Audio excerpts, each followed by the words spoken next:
What's happening, guys? Welcome to a new episode of Jester Radio. She's been on before. She actually last time said she was going to wrestle me. This time she said she was going to box me. So I think every time Nicole comes on, there's some sort of physical altercation that we do have. So Nicole Bessick, welcome and thank you. Yeah, thank you for having me. It's good to be back. We've been chatting about doing this interview for quite some time, so I'm happy to finally be here. Last time we were in the couches, now we're in the Yes, desk setup. I like the setup. I like it. It's cute. Thank you. Yeah. So you've been exceptionally busy since the last time you were on, both in acting, in Activision. Now I've gone completely blank of the word. Activism. Activism. Yeah, I was there going we to say go. activation. Activism. And then obviously, fighting the good fight. Yeah. Especially when people do something wrong and when people, belittle people, when people go and, make remarks on social media that, hurt people, they offend people, they, paint people in a bad light. Mm-hmm. So do you want to talk about that first? So there was a YouTube video. Oh, goodness, we're jumping right in. Yeah, so a few months back, two clowns with a tripod decided to make a video called Smash, Marry, Kill. Now, this game has been played for, since the dawn of time. So they made a Smash, Marry, Kill video and proceeded to tell on the YouTube channel the ways in which they'd rape and then kill me. In a country like South Africa, which has quite literally been referred to as the rape capital of the world, every year, because it is the rape capital of the world.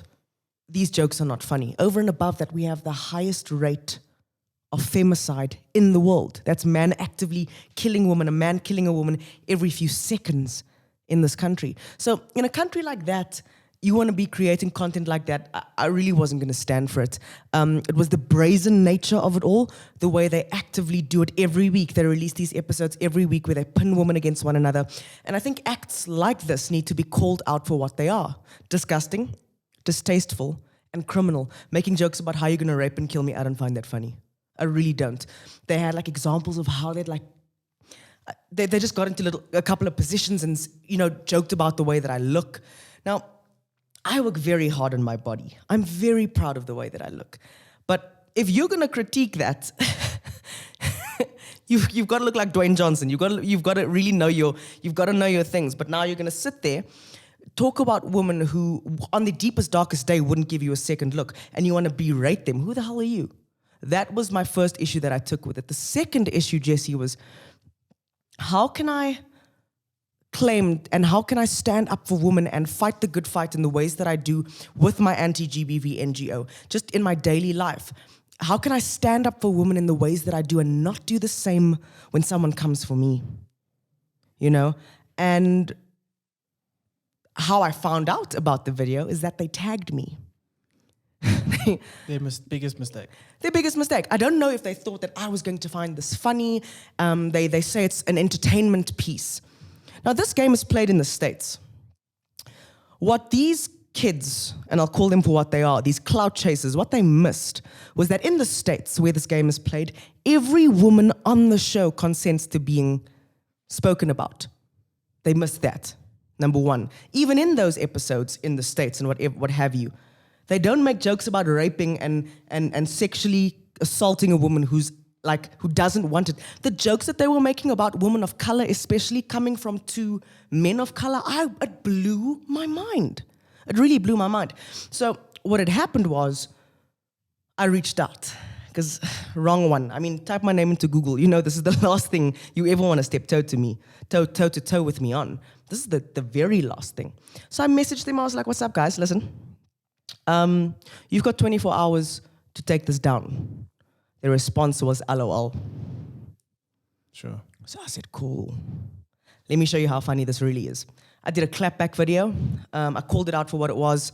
We need to understand we are in a space where mental health, those rates are at an all-time low. Femicide rates are at an all-time high. Rape rates are at an all-time high. I do not need to explain to everybody tuning in right now how there's a direct correlation between desensitizing rape and the numbers that keep increasing, making rape jokes, thinking nothing of it if a woman is spoken about in a way that pertains to sexual assault, and how you'd want to kill me. Who the fuck are you, man? Honestly. So I reached out to them, said, you've got 24 hours. They said, lol. I said, now watch. Got my attorneys on board. And I would not mess with my set of attorneys. The team over at Barter McKellar are the legal experts and the most sought-after attorneys when it comes to GBV litigation, when it comes to protecting women and children, when it comes to things like this. So we looked at the case, and it's public knowledge where we're at. I'm prosecuting. I've instituted both civil and criminal charges against them, and I'll see them in court. The funny thing is that they have been so all about this whole process. It's a joke. I think that they thought I was pranking them when the police reached out and the attorneys reached out. They thought it was prank calls, and they had to appear at the police station 2 weeks ago because I'm not playing. Sure. This is not funny anymore. Did they have chance? Was they ever like, okay, well, here's a settlement, or we go to court? No, I don't. So I want two things. Number one, there's a civil case between them and I. Defamation, all of those good things. That's a civil case between two people. Whatever happens with that, I'm not going to take any of the proceeds. All the proceeds of this situation, I want to donate those to anti-GBV shelters so that I can help the women that these men laugh about and make jokes about, and the scenarios that they find funny. The women who have been raped, the women who have been beaten to a pulp and are now finding themselves in shelters. I want to use this situation and, bring some good, find a silver lining in it all. So that's where the money's going to go. That's on the one end. On the other end, we've got a criminal case, a criminal case, because not only are they acting a fool and they're in contravention of the Poppy Act, this act, that act when it comes to me. Over and above that, constitutionally, the content that they're making is inciting harm against women and children. Because it wasn't just you that they mentioned. They mentioned several other women. Several women. And they release one, Jesse, every week. Is this the content that you want to make you famous? Berating and belittling and inciting harm against women. This is criminal. And they got the wrong one. Out of all the... me, knowing what I stand for, knowing how I fight and stand up for women, you wanted to come for me. This was not a very clever choice. And what had happened was, I'm not telling you anything that's not in the public domain already. So they've released a statement because they thought I was joking. They found themselves an attorney, good on them, because they're going to need it. They then released a statement. So I had two apologies. The first apology was the day after the episode went live. So I stand under correction around August, whatever, Women's Month, funnily enough. It was the 28th of August. I read the statement that they posted. Right. I'm going to put it up for you guys to read as well. So the 28th of August during Women's Month, you're making this kind of content. So during Women's Month, they're making this inciting harm and violence against women kind of content. And they said, we're so sorry if Nicole Bessick felt offended. We're so sorry if she can't understand the entertainment value of it all. And I literally replied to that and basically flipped them off. I literally just went, cool, if this is your apology, you're not catching it. You're really not catching it, and you have no idea what's coming. It's essentially saying, I'm sorry I offended you, not I'm sorry for what I did. Or I'm sorry you felt offended. I'm sorry you hurt, shame. Yeah. But I'm not going to change it. And they kept the episode up. I told them, you've got 24 hours to take this thing down. And they thought I was joking. Right. The episode stayed up. Then they released another statement in the beginning of this month, or like a few weeks back, November. That was the one that was written by the attorney, I'm assuming, because there was a lot more brains there than they could rub together. That's the one I saw. The second one. There was good words in there. Yeah. And they said that they understand that the content that they make, is in contravention of the Constitution. Yeah, I think it was this one. I think. Following the consultation with its attorneys, unreservedly, profusely, and sincerely apologize to Nicole Bessick following a video posted on YouTube and Instagram. I'm not even going to say their names because I'm not going to give them that clout. Yeah. So-and-so respect and uphold people's constitutional rights, including those reserved for persons in the media, entertainment, and otherwise. With immediate effect, we delete the video from all public platforms where it was posted. This was posted in the middle of November. That video went live in September, and I gave you time to take it down, and you refused, and you LOL'd me. So this apology means nothing, because this apology only comes following legal action. Yeah.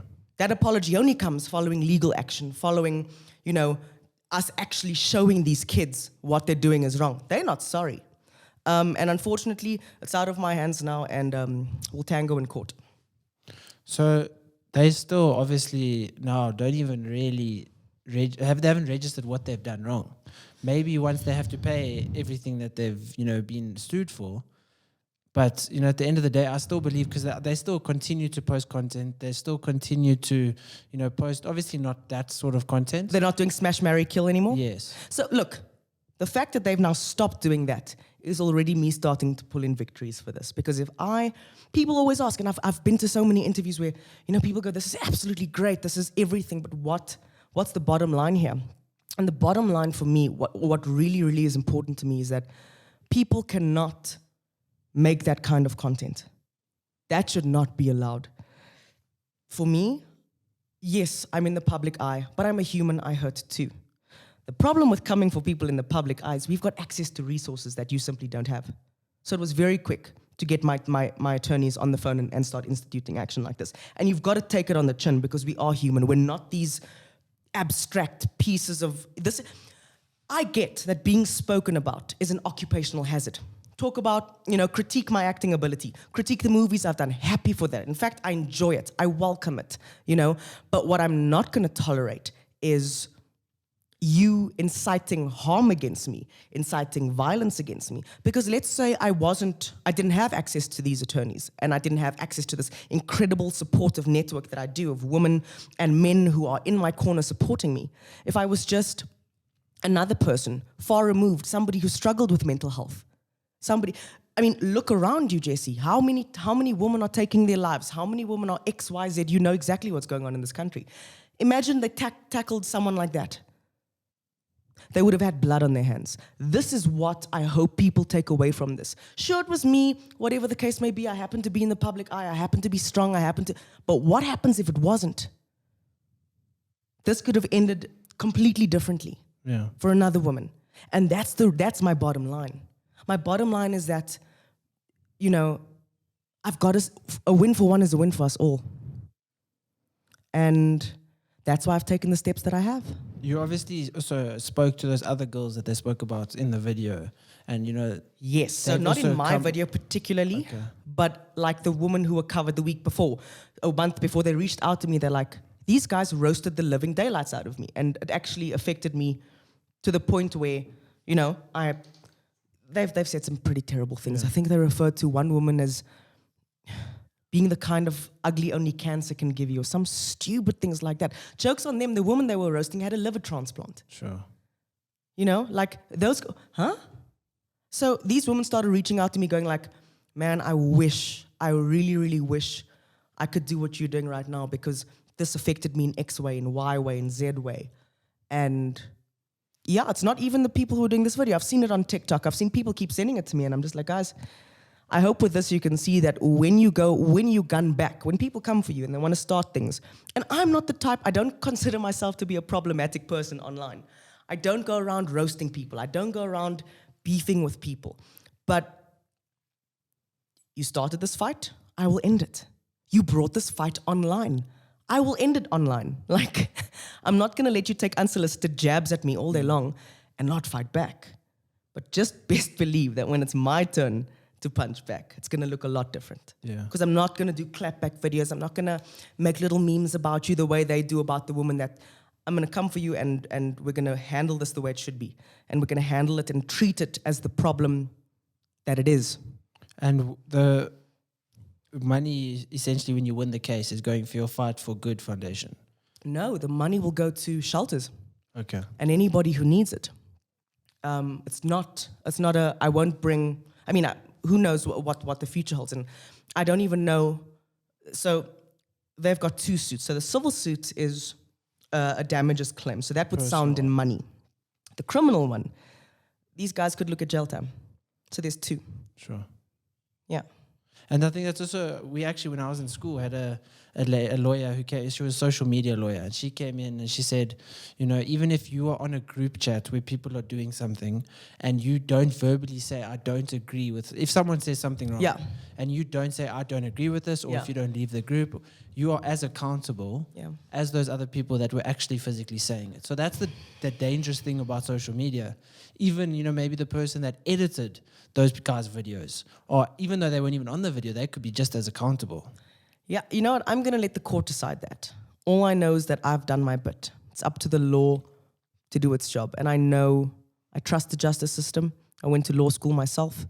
I have every faith that what needs to happen will happen and the chips will fall where they may. And with that, I implore the court, I implore the powers that be to think very carefully about what letting a case like mine slide, what message that sends to society. Because if, you know, and this is, I don't know what the future holds, but it would be an interesting time to see what the outcome would be, because they will be setting a precedent. They will be, you know, chartering into uncharted territory. And yeah, they're going to set a precedent for every YouTuber and every content creator and the boundaries of what they can and can't do.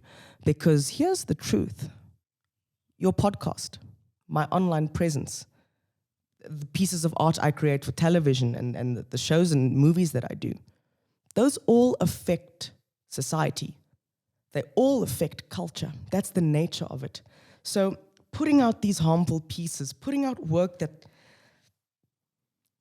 incites and encourages men to rape and incites and encourages men to think that they can joke about killing and all those kinds of things. It's going to be very interesting to see how the court's going to deal with all of this, because they are setting the standard, you know, and there are quite a couple of eyes on this case. So I'm very interested to see how it all turns out. What I know is that it's now out of my hands. I wonder, and this is a genuine question that I've got in my head for them perhaps, when I gave you that first out, why didn't you take it? Why, when I told you you've got 24 hours to remove this before I take legal action, why did you think you were that untouchable? Is it because you're a man? Is it because you're a man who's talking about a woman? What made you feel so untouchable in that moment? That blows my mind. And it's also silly because, I mean, what, they had like 300 views? So it wasn't like they were, you know, getting tons of money from these videos or anything. All they were doing was belittling and berating people for 300 people to see. So that they could see themselves on camera. Yeah. Wow, great. Enjoy. Yeah, and I don't even want to get into it too much because I'm human too, and I'm holding my tongue on a lot of the things that I want to say. And this is the difference between me and them. I know what I can say. I know what I'm legally allowed to say and what I'm not. I know what I'd like to pull back on, what's going to surprise them in the weeks to come. They don't. That apology, that first one, I mean, you've seen the second apology. We immediately, with immediate effect, remove the thing. You're 3 months late. Yeah. You're 3 months late. Immediate effect's ass. Like, what the hell? That's not immediate effect. You haven't removed the video as soon as it was notified. And you don't value constitutional rights. You don't any of that because you're apologizing to me. In one video, you tackled 20, 30 women. What about them? Again, what makes you feel so untouchable? What makes you feel that I am the one that's taking fault here? You are at fault. That content will never be created again. And I vow to make this country a safer space for women. You know, I've always promised that. That's why I started my foundation.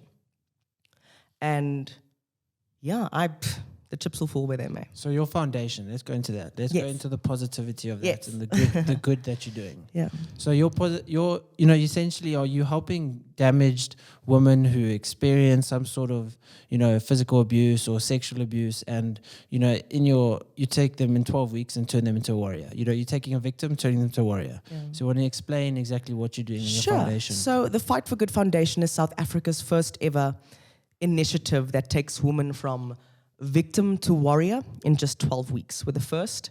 And it's based on the way that our initiative is designed.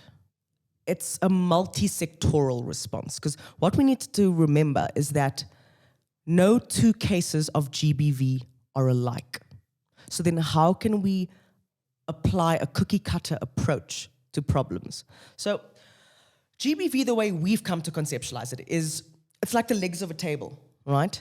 So how a woman is disenfranchised or disempowered is that she has a leg pulled out from underneath it. There are 4 that I've established and conceptualized in the business model: emotional, financial, legal, physical. Those are the 4 legs of GBV. So the emotional one, a woman is controlled, manipulated, gaslit into believing certain things and having her perception of reality distorted. So it becomes, babe, please don't wear that black shirt next week. You know how I love it. Oh, he's so protective. The next week, girl, that black shirt, take it off. It's not next week. I told you about that bleeping shirt, you bleeping bleep. That's how that sort of leg is pulled out, right? The next leg that's pulled out from the woman, or another leg that's pulled out of the woman rather, is financial. Because did you know that a woman is 80% more likely to fall victim to GBV if she is financially dependent? Yeah. Can you imagine? That's heavy. Yeah. 80%. The man feels like he's more in control. That's so it. Those So feelings come yeah, in. for sure. And it's not just women being financially dependent and coming into a relationship like that. Sometimes that's how she's been. It happens throughout the course of time. Like, you've got a really great job. Your husband tells you, or your boyfriend tells you, stop working. You really don't need to. I'm making enough for the both of us. You're like, great. This is, I'd like to explore being a mom and, being a homemaker, which is, no judgment. A woman is allowed to explore that should she so choose. And what we're finding is that the financial leg that we're speaking of now, that gets pulled out because even women who get their assets controlled by their husband, telling you what to do with it. So that financial leg is pulled out. The next one is the legal one. Let's say you want to leave him, you want to divorce him. You want those kinds of assistance. How are you going to do it without the money? And even if you've got something saved up, he's already abused you so far emotionally that you're almost too scared to do anything. Right. And then that physical one is when he hits you or when you're sexually assaulted.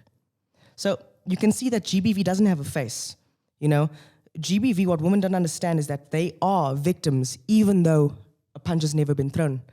The abuse starts long before that punch is ever thrown. You can be a GBV victim if you've never been hit. Gender-based violence has no face. Gender-based violence is not, a one-step solve. It doesn't look one particular way. And that's how I've designed the program.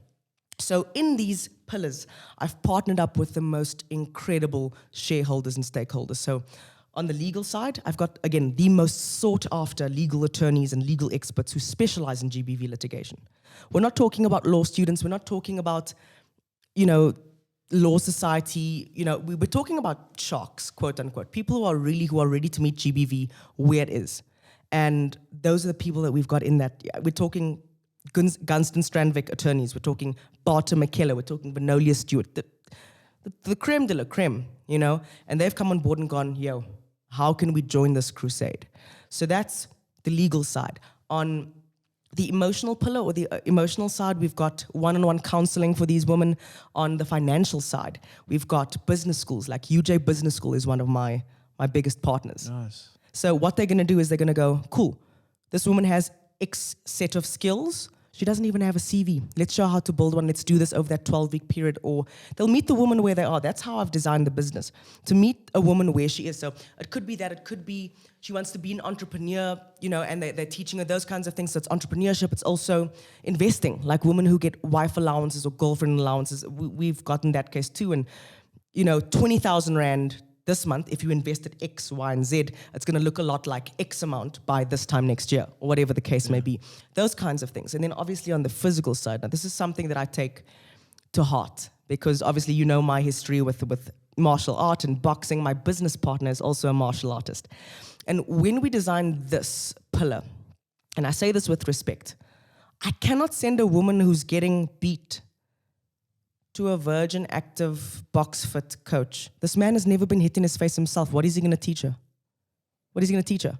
So in this pillar, I've got the most sought after coaches and fighters that prepare for the EFC, Golden Gloves, people who kick ass for a living, because we need to meet GBV for what it is. This is not play.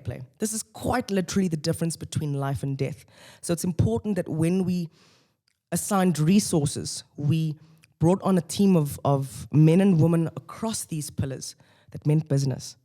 And it's taken off, and the response has just been unreal. And it's something I'm very proud of. I didn't think I'd be doing it at this age. I definitely thought that it would be something I tackled maybe 10 years from now. But, it's that age-old saying, if not me, who? If not now, when? And when I was approached by my business partner to get on board, the answer was simple. Yeah.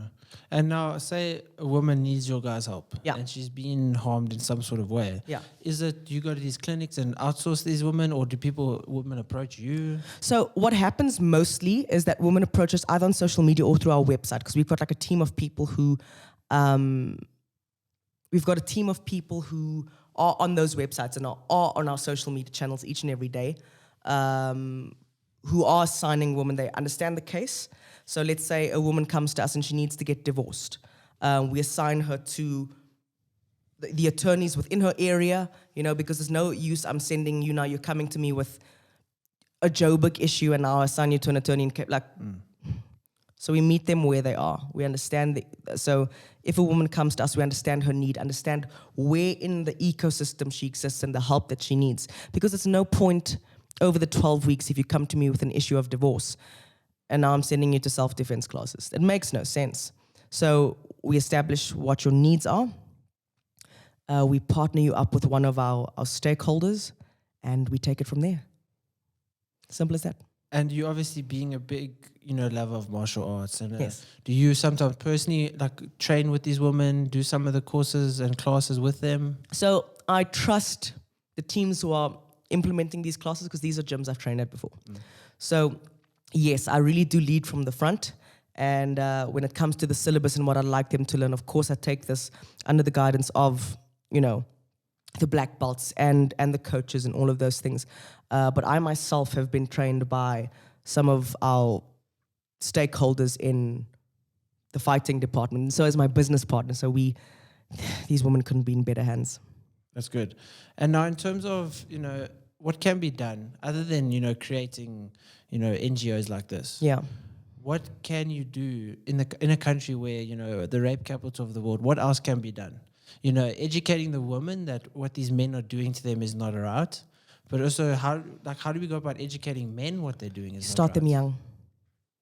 Start them really young. And we're not talking about, we're talking just calling it out and creating environments. Like I'll always say there's the eye of the storm. There's this thing called the eye of the storm. So you know what a tornado looks like with that little, it's very calm there. It's very calm in the eye of the storm. So you've got to apply that kind of, that expanding approach. So start with yourself, right? Actually self-regulate. Do you know how many of my friends have gone, Nicole, since I met you, man, since I've seen this whole thing, I've actually stopped saying, yo, that exam raped me, yo, that exam bent me, because they had to start with myself. And then from yourself, the eye of the storm expands. Now address your neighbor. Then start to address the community. And from the community, we turn into the province, from the province into the country, and the country into the world. We've actually just got to start in the eye of the storm. And the storm starts with self, always, for men, I think. Because as a woman, I don't need to tell women how dangerous this country is, man. I really don't. They're walking with their keys in between their knuckles. They're looking over their shoulders like as they walk to their car. They know how dangerous this country is. 1 out of 3 women that you meet every day have been hurt. That's the statistic. Women don't need to know. They're waiting for the chips to fall. Yeah. You know what I mean? So we know.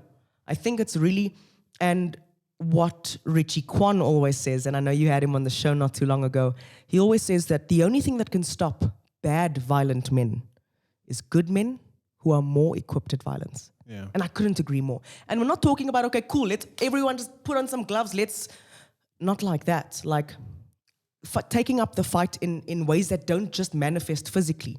Taking up the fight, in everything that you do. I think that's going to be the key to how we change all of these things. Because yes, my NGO, when I say I stand on the shoulders of giants, the work that the women in women and men in the anti-GBV space in South Africa are doing is incredible. Like women making change, women for change, Tavania Moodley, like they are doing incredible work.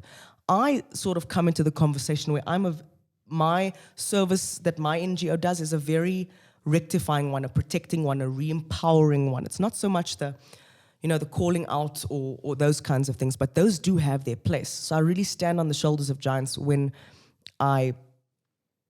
when this foundation was started. But a long story not so short, that's how we're going to make all the difference, is starting with the men, because this is not a female fight. How can we expect the victim to fight as well? We need men in this conversation. We need men at our sides. We need men. We need men. It's not about, telling the girl not to wear the top with cleavage. It's about making the men not think that she's wearing showing Let me tell cleavage. you, a woman can walk past you flat out naked. It's none of your damn business. Yeah. It doesn't entitle you to anything. It needs to start at schools. It needs to, guys, let the girls go into the class first. Let the girls, like this is how we were raised in the school, It was, girls lead into the class first. Yeah. When we greet the teacher, girls sit down first. Girls get up to go have their lunch. What school first. did you go to? I went to Trinity House. Okay. So it was a Christian private school. So, so obviously, like the values that they had were very orientated in for everyone to be equal. Well, almost men previously have been or still are essentially treated superiority. So we need to allow these women to have a voice. For sure. Be allowed to leave the class first. Be allowed to. They're free. Yes, exactly. And I think, and it was, even in a school that there was that going on, there was still, and there is still going to be the outliers, the men that still go and do the things that are wrong. Maybe not because of how they were raised, but do you think that the outliers are the abusers? What do you mean? I think because you said something so interesting now. You said, even in a Christian school, you'll find that there will be outliers who disrespect women. Look at your country. The actual outliers are the men who respect women. Those are the outliers. Okay, it's true. Do you know what I mean? Yeah. For run of the mill, I do not need to show you your country. You know your country. You know where we live. You know what's happening around you. You know that it doesn't have a face. GBV does not have a face. The abuse against women and children does not have a face. It happens cross-culturally. It happens across the race group. It happens across the age group. It even extends to our rainbow counterparts, the LGBTQI plus community. It's far widening. You don't need to. I don't need to get into this with you. So when I say that the outlier is the good man, the outlier is not the bad man. Look at the problem for what it is. 1 in 3 women are killed by men. Are raped by men every few seconds in the country. Sure. Do you think testosterone has anything to do with that? Like, obviously, essentially it has, because testosterone is linked to aggression, because men are the one... I don't know if it's testosterone or anything of nature. So it's more I think nurture. It's a nurture thing. Do you not think... Obviously, maybe chemical imbalances that could make, a man more aggressive, those kind of things. But I actually saw a stat, men... Nowadays, I might be lying about the number. The average man has 50% less testosterone than the men of the 60s. But that could be a diet thing. That could just be, I think it's most definitely a diet. Yeah, for sure. It is. But it's not changing the amount of rapes and assaults. No. And do you think that people weren't getting raped in the 60s? No, they definitely were. It just wasn't as reported enough 100%. Because of the social media. 100%. Social media, the digital age, online, all of it. The fact that women now have a voice, for instance, so a political reason as well, because women now have a voice. The fact that a brown woman now has a voice as well.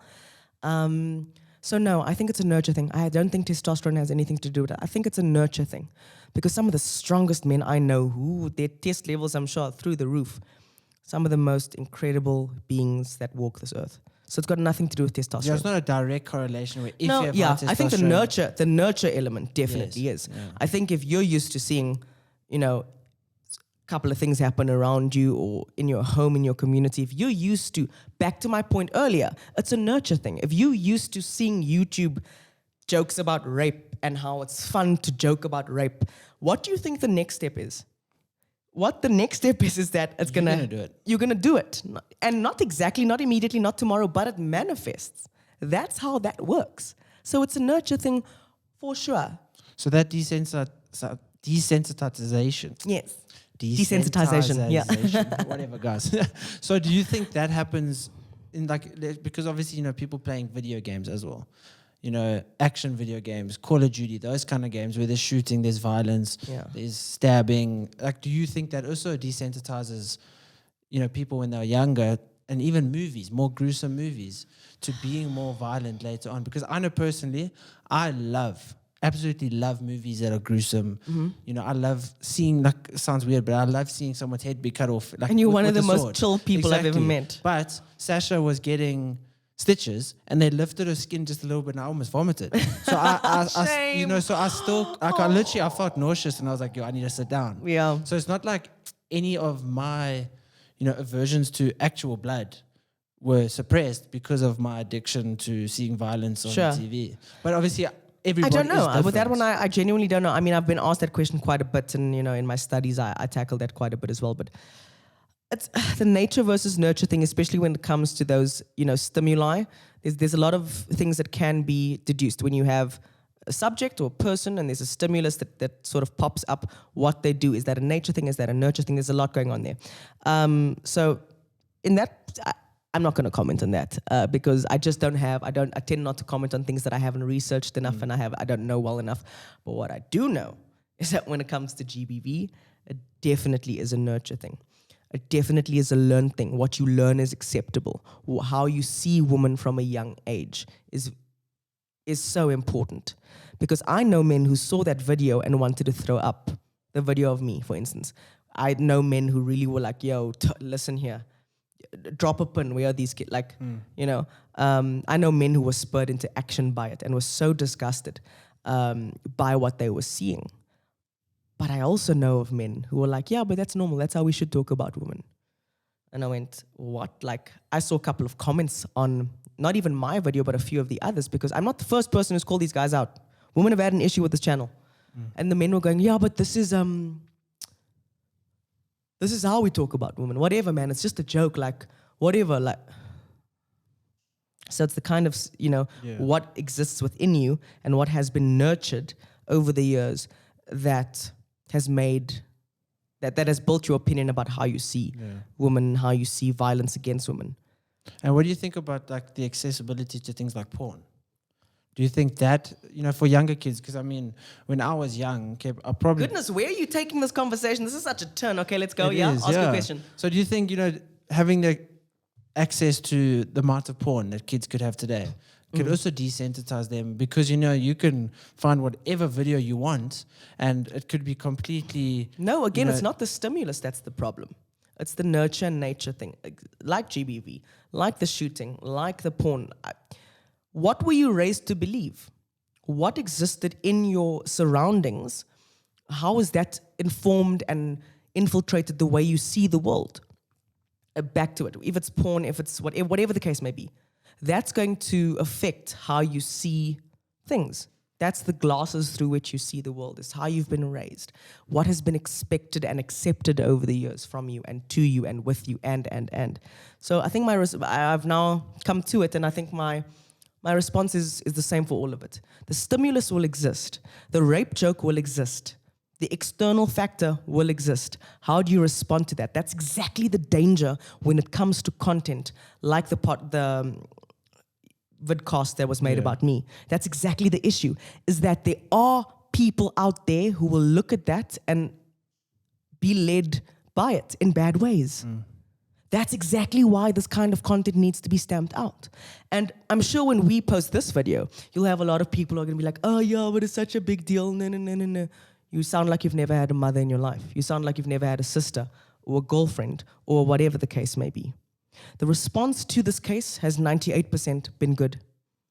I've had 2% of like people going, oh, it's not such a big deal. Oh, no. Oh, boys will be boys. Like, how are we going to stop this? Like, it's just normal. We have to accept this. This is how the world is. Kak. You don't have to accept it. No, I don't. Yeah. And the funny thing is that the 2% is always the loudest. That 2% is always the loudest. And then when you go onto their pages, you're like, yes, man. Of course you feel this way. They might as well put the swash sticker, the Hitler, like, their views are just so archaic, and the way they see people of color and the way they see, it's been wild. I think this whole thing has really shown me my country once more and shown me everything that we need to work on. But on the adverse, the amount of love and support I have from people who I don't know, the biggest percentage, or I mean, obviously there's lots of women, but the biggest, what surprised me most was the amount of married fathers who've come forward and went, dog, men who I consider to be man of men, you know, like really, really achter mekaar and just about their things, you know. Somebody I'd be proud to have as a friend, for instance. Have come forward and went, how can we help? How do men get on board? How can we, you know, and it was so refreshing to see that women are not alone in this. Yeah, but that's what it needs to be. It can't be just women fighting against it. It needs to be humans fighting against this, you know. And I hope that one day, I don't know where my foundation will grow. I have a couple of ideas of things I'd like to do, but I would like to start opening up to the LGBTQI plus community. And I'd love to offer those kinds of service offerings. And I mean, that's the second biggest victim of GBV in our country. Sure. You know, and how we can change the narrative around that and how we can really do some good with this, you know. And I say it with, I've always been told you must say it even if your voice shakes. And sometimes I'm young, I'm 27. I'm on the cusp of possibly changing legislation. That's huge. I've started an NGO that has earned the attention or grabbed the attention of the Minister of Sport, the Minister of Arts and Culture. Like, all eyes are on me and the work that I'm doing. And sure, of course, it can be daunting, but goodness, I'm enjoying looking this challenge dead in the eye. It's really something I believe firmly in. It's something I have the audacity to believe I can change, because I think that's what makes the greats, that they have the audacity to believe in themselves, that they know they're going to be the best at. I mean, we spoke about this the last time we were here. I know I'm going to do this. I know I'm going to change this country. You know, watch me, you know? If you can't believe in yourself, how can you expect other people to? 100%. That's what we spoke about last time we were, you know, we had an interview, and I'm excited. I am a lot of things. I feel empowered. I feel blessed, incredibly blessed and humbled to be able to make an impact in the way that I have. I mean, the organization has been in existence for 2 weeks, 3 weeks. I've changed 30 lives. Sure. Wow. 30. And I think there's also lives that you've changed, you just don't know about even. For sure. For sure. That's actually my biggest shock every time, because I don't know if you've been keeping up, but I launched this I launched this podcast called 16 Facts for 16 Days. And the response to that has been wild. I never expected it to blow up the way that it has. So for that, I partnered up with the SSCN. I had to pinch myself when they called me and wanted to partner on this piece, because it's the SSCN, oh my goodness. And we created this piece called 16 Facts for 16 Days. Essentially, it's a 4-part series. There are 4 episodes. Each part weighs with 4 facts. So 4 facts times 4 episodes 16. Gives you 16. Yeah. 16 facts for 16 days. And what I wanted to do with this piece was debunk the belief. I went to law school. I know exactly how intimidating the law can seem. But I also know at the crux of it, the law is a beautiful thing. It's made to protect. When used correctly, it's made to protect. It's meant to safeguard. And that's exactly what I wanted to showcase with this piece. So episode 1 was how to get a restraining order. Episode 2, how to report a sexual assault. Episode 3, how to get out with your kids and your assets. Episode 4, which launches this Friday, how to report sexual harassment in the workplace. And each episode gives you 4 facts that you can use without an attorney and without money. You do not need a lawyer. You do not need money. And if you follow these 4 simple steps, I will take you from crime to punishment. Sure. So, for instance, like the restraining order episode was really, really cool because people didn't know how easy that was and how easy it is to get protection. And if you're tuning in, please go check it out. I would love to hear feedback. I would love to hear whatever. I would love feedback. So the restraining order episode, we literally go, okay, to get a restraining order, you need a Form 2 and you need a J88. Step 1, we will wait. We're dropping the link right here. Download it. We'll wait. Step 2, take it to your magistrate's court. Don't know where that is? We've dropped a link here. We'll find the one closest to you. If you click it, it'll pin the one. We'll wait. Do it now. Step 3, step 4, and that's how we do each episode. And within that episode, we've quite literally taken women from crime to punishment, crime to legal relief. What's also sad is the country with, that's the rape capital of the world. Yeah. That people don't know this. I think it's also up to the government to be putting these kind of things in place the way you've been doing it. Thank you. It should be on, I don't know, SABC2 should have it like for an advert. What I will say about that is watch this space, because that's exactly what the new year has in store. You see, because look at you looking for exclusive on this show. I'll come back. We'll do another one. Oh my goodness! But yes, what I will say, this is just my opinion on it. When it comes to the state and service delivery, it's not a matter of quality in this country. It's a matter of quantity. We have one of the best constitutions in the world. That's what people don't know. South Africa has the most ironclad constitution in the world, because we've pulled from our counterparts. We've woven in our history. We have, you Google it, we've got the best constitution in the world. It's not a matter of quality, it's a matter of quantity. And that's where the wheels fall off, because there are too many cases for our service delivery partners and the powers that be to execute. There aren't enough, boots on streets, if you know what I mean, when it comes to the police. There aren't enough, legal, there's just not enough. It's a matter of quantity. And what's happening is why these cases, some of them fall waste side, is because of that. If you had, let's say, you had to get in 10 working sessions, or you had 10 clients that you needed to do eating plans for, right? It's something you're incredibly good at, by the way. I need one. Thank you. So let's say you had 20 clients. If you had 20 days to service 20 clients, you'd make sure that everything is sorted. If I give you 2 hours to service 20 clients, how are you going to get it done? Yeah. One, you'll get it right perfectly. The second, because time is going, it's not going to look as great, but it's done. The third one is going to go completely wayside. Number 4, you're not even going to... Now do you see it's not a quality thing, it's a quantity thing. Just too many to handle. Just too many to handle. So my hope with this NGO is to not only do some good, but perhaps even alleviate some of that pressure. One thing I'd really love to see, you can't hire somebody if they've got, let's say, a criminal record. How can you find that criminal record? There's a database. One thing that's on my list of things that I'd love to see in this country is a database for sex offenders. You go into a new area, you're buying a house, you search it up, you can see... You're hiring somebody. Bob down the street there is... So you're hiring somebody, and it's the digitization of the justice system. And that's, South Africa's not there yet, but that's really something I'd like to see, is that when you are... Because a lot of crimes, a lot of GBV crimes go unpunished. Like the person won't go sit in prison. The person won't XYZ. But there needs to be some sort of database where I'm really not going to try to employ somebody who takes pleasure in raping little children, man. I don't want you to get hired ever. Not even just raping little children, also belittling women on social media.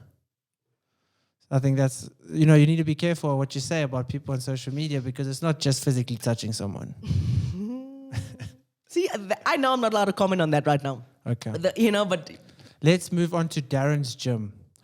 I watched that trailer now before you came, but it looks exceptionally funny. Thank you. Darren's Gym is a beautiful film directed by Brett Michaels. He is out of this world. I mean, he did Fila Sekund, which just racked up the awards throughout the country. It was just incredible. We made a really incredible feel-good piece. So think of The Office, but set in the gym. So essentially, it's this incredible comedy piece around 2 rival gyms. And anyone watching this, it's the Ramberg gym next to the Virgin Active, the Body Conscious. That's where it's set. That's Darren's gym. How did you know that? I could see. I even saw Andrew Carruthers there. If anyone knows Andrew, he's in the trailer, but he's getting injected in the bathroom. So guys, everyone in my audience probably knows Andrew. He's been on the podcast. You know Body Conscious. That's where we were training most of lockdown. So yeah, you have to watch this video, and it's coming out in December. Huh? Yeah, it's already out. Is It it launched out? on the 1st of December, so the movie's been like rave reviews. It is December. I wasn't even. That's scary. Christmas is 23 days away. Yo, that is scary. What are you getting me for Christmas? What do you want? Actually, it's not 23. I think it's 17 days away. I want chocolate, because you promised me chocolate. Where's my I've chocolate? only got sweets behind you. You do actually have sweets. Yeah, you can take one of those. Fantastic. Love it for me. I would take the other one though. Why? Those aren't amazing. Try it. Maybe you like it. Can't you? No, let's try it. Try it. Let's give it a bash. So, what do I want for Christmas? I mean, what do I want for Christmas? I can't say that on air. I'll tell you afterwards. Next Okay, question. Tell me afterwards. What platforms can we watch Darren's gym on? EVOD. So EVOD is this incredible piece that's, think of ETV's started doing like a Netflix offering Yes, or an yeah. online offering. And it's a very accessible, I think we're giving them a bit of free publicity here, so whoop whoop. But what I really love about the platform is it's like $25 a month. Okay, nice. And you can watch everything that there are shows on there that are from way back in the day, like South African legends. Like, do you remember Madam and Eve? Yes. You can watch it on there. Okay, nice. But you can binge watch the box sets and all those things. So that's Yeah. they really are changing the game. 25 rand a month is no brainer. 25, it's not at all. I found some of my previous work, like the box set of one of the first series I did when I moved to Johannesburg. It's just all of the best. Remember Backstage? Yes. It's on there. Okay. How cool? Yeah. I think I'm going to go sign up right now. That's after what I'm this. saying, Yeah. right? So I think EVOD's just provided this platform where people can see art, because we are changing the way that we consume media and we consume art and we consume press.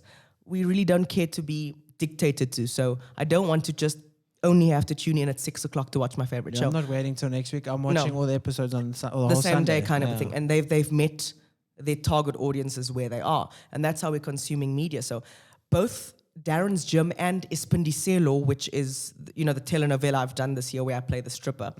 Sorry, Mom and Dad.